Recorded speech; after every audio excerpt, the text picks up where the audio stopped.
मी मित्राच्या लग्नासाठी आलो आहे गावी आणि संध्याकाळी आहे त्या मित्राची हळद, पण दुपारी गरमी खूप होती आणि झोप सुद्धा लागत नव्हती। मग काय करावं असा विचार सारखा मनात येत होता। मग काय आम्ही ठरवलं नदीवर जायचं आणि मस्तपैकी आंघोळी करायची। मग आम्ही नदीवर जायला निघालो। आमच्याकडे होत्या 2 बाईक आणि आम्ही होतो 6 जण। मग काय बसलो की ट्रिपल सीट आणि चाललो नदीकडे। ज्या नदीवर जाणार त्या नदीचं नाव आहे मुचकुंदी नदी। नदीवर पोहोचल्यानंतर मी नदीत कॅमेरा टाकला आणि नदीतील माशांचे व्हिडिओ काढू लागलो। नदीवर गेल्यानंतर नदीचं रूप बघून खूप मस्त आणि भारी वाटले। जर तुम्हाला माशांसोबतचा व्हिडिओ आवडला असेल तर लाईक करायला विसरू नका। त्यानंतर आम्हाला सापडला एक मोठा मरळ मासा। मग काय पकडला की त्याला सोडतोय वय। पकडलेल्या माशासोबत आम्ही काही फोटो काढले आणि नंतर गेलो आंघोळी करायला। आंघोळी करताना मस्त आमची कॉमेडी चालली होती।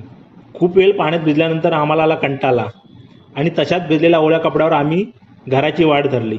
जर व्हिडिओ आवडला तर लाईक करा, शेअर करा आणि सबस्क्राईब करायला विसरू नका।